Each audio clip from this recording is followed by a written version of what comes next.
دنیا میں ہر دعا میں آپ مختار ہو کہ دعا کرو یا نہ کرو. نماز ختم ہوئی، اولاد کے لیے دعا کرنی ہے یا نہیں کرنی یہ آپ کی مرضی ہے. اپنی ذات کے لیے دعا کرنی ہے نہیں کرنی یہ آپ کی مرضی ہے. کسی مومن کے لیے دعا کرنی ہے نہیں کرنی ہے یہ آپ کی مرضی ہے. لیکن اس دعا میں آپ کی مرضی نہیں، خدا کی مرضی ہے کہ آپ نے یہ دعا کرنی ہی کرنی ہے، آپ چاہو نہ چاہو. فرمایا لا صلاۃ الا بفاتحۃ الکتاب، نماز نہیں اگر نماز میں سورہ فاتحہ نہیں، اور اگر سورہ فاتحہ ہے تو نماز میں یہ دعا بھی ہونی چاہیے. اور عجب یہ ہے کہ آپ کسی بھی مسلمان سے اتنا سوال کر دو کہ جناب آپ راہ ہدایت پر ہو، تو ہر مسلمان یہی کہے گا میں ہی تو ہوں جو راہ ہدایت پر ہوں. کوئی ایسا فرقہ نہیں جو یہ بولے کہ ہم راہ ہدایت پر نہیں ہیں. بریلویوں سے پوچھو گے کہیں گے ہم راہ ہدایت پر ہیں، وہابیوں سے پوچھو گے کہیں گے ہم راہ ہدایت پر ہیں، شیعوں سے پوچھو گے کہیں گے ہم راہ ہدایت پر ہیں. مطلب اتنا سینسیٹیو ہے کہ ہر بندہ دعا کرتا بھی ہے اور یقین کامل سے یہ مانتا ہے کہ راہ ہدایت پر میں ہی ہوں. تو فرمایا ہر دعا میں کسی کی مرضی چل سکتی ہے، لیکن اس دعا میں کس کی مرضی ہے؟ خدا کی مرضی ہے. جس طرح سے محبتوں میں آپ کی مرضی ہے، لیکن ایک محبت میں آپ کی مرضی نہیں ہے، اللہ کی مرضی ہے. بندہ اپنی ذات سے محبت کرے نہ کرے یہ آپ کی مرضی ہے، اولاد سے محبت کرے نہ کرے یہ آپ کی مرضی ہے، ہمسایوں سے محبت کرے نہ کرے کہ آپ کی مرضی ہے. لیکن فرمایا نہیں، ایک محبت کو خدا نے واجب قرار دیا، تجھے اچھا لگے نہ لگے خدا کو اچھا لگتا ہے.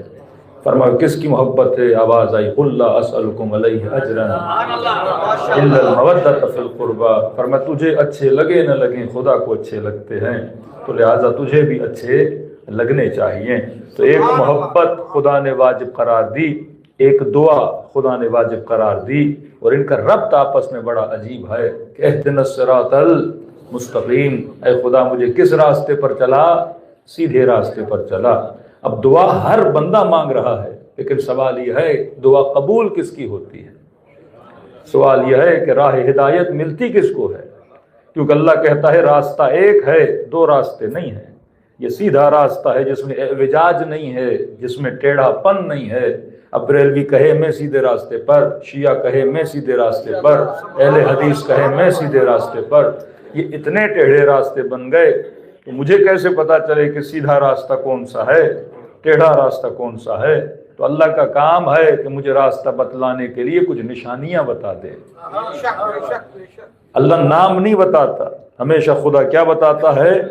نشانیاں بتاتا ہے. کسی نے کہا مولانا یہ سارے جھگڑے ہی ختم ہو جاتے. میں نے کہا کیا ہوتا کہ اگر خدا 12 کے نام قرآن میں بتا دیتا؟ میں نے کہا جھگڑے اور بڑھ جاتے. کہ کیسے بڑھ جاتے؟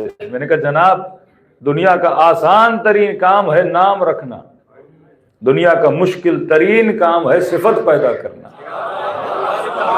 نام رکھنا دنیا کا آسان ترین کام ہے. میں نے کہا جس علی کو دکھا کے ہاتھ اٹھا کے بتایا من کنت مولا فہذا علی المولا، آج تک ان کو وہ سمجھ میں نہیں آیا، تو امت کو نام کہاں سے سمجھ میں آتے؟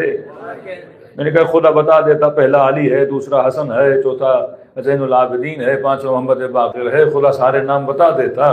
میں نے کہا ابھی محمد باقر آئے نہیں ہیں، پہلے سے نام بتا دیا جاتا. امام زین العابدین آئے نہیں ہیں، پہلے سے نام بتا دیا جاتا. میں نے کہا کیا گارنٹی تھی کہ ابو سفیان اپنے بچوں کے نام وہی رکھتا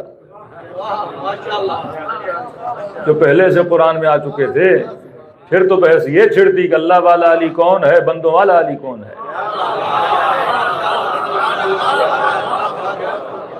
نام رکھنے میں کیا جاتا ہے؟ جس طرح بعض ممالک کے ملکوں کے بادشاہوں نے اپنے نام وہی رکھے، امام مہدی پہ بڑے نام لوگوں نے رکھے اور دنیا کو بتایا ہم ہی وہی مہدی ہیں جس کا ذکر کس نے کیا ہے؟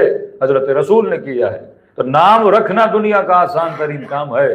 آپ کی مرضی بیٹے کا نام بہادر علی رکھو، لیکن سوال ہے کہ بہادر بھی ہے کہ نہیں.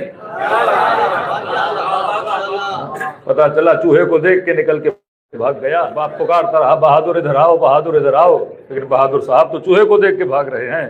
تو نام رکھنا بڑا آسان ہے. بچے کا نام رکھ دیا سخی حسین. اب سوال ہے سخی بھی ہے کہ نہیں؟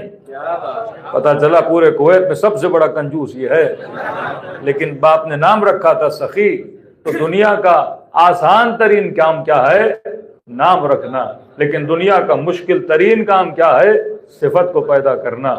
تو اللہ نے کہا بچوں کے نام تو رکھے جا سکتے ہیں لیکن علی جیسی صفت پیدا کرنا بڑا مشکل ہے.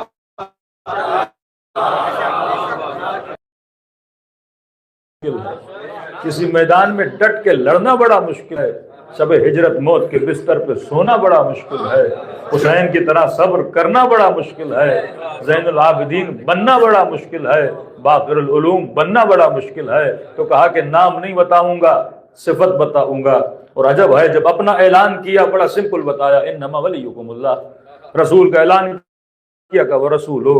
لیکن جب تیسرے کی باری آئی تو اللہ نے صفات بتانا، والذین آمنوا الذین یقیمون الصلاۃ ویؤتون الزکاۃ وہم راکعون. تیسرا وہ ولی ہے جو نماز کو قائم کرے، جو زکوٰۃ کو ادا کرے اور حالت رکوع میں زکوٰۃ دیتا ہوا نظر آ جائے. ایک ایسی یونیک صفت بتا دی کہ پوری امت میں نہ آج تک کسی نے رکوع میں زکوٰۃ دی تھی، نہ آج تک کسی نے خیرات دی تھی. مطلب عجیب منظر تھا کہ نہ آج تک کسی فقیر نے بیچ نماز میں خیرات مانگی تھی، نہ نمازی نے بیچ نماز میں خیرات دی تھی. کسی کے ذہن میں اور وہم و گمان میں بھی نہیں جاتا تھا. فقیروں کو پتا تھا نہ نمازی نے بھاگ کے جانا ہے، نہ نمازی کو پتا تھا فقیر نے چلے جانا ہے.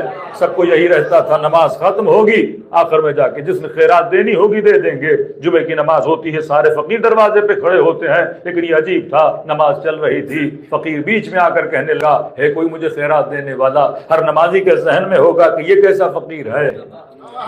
فقیر بھی سوچ رہا ہوگا کہ نمازی نماز کے بیچ میں خیرات کیسے دیں گے.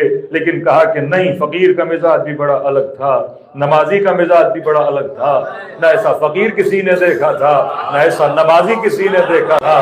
میں نے کہا مزاج کیسے الگ نہ ہوتے، کیونکہ فقیر نمازی کو جانتا تھا، نمازی فقیر کو جانتا تھا. کہ وہ کیسے؟ کیونکہ خیرات لینے والا جبرائیل تھا، دینے والے علی بن ابی طالب.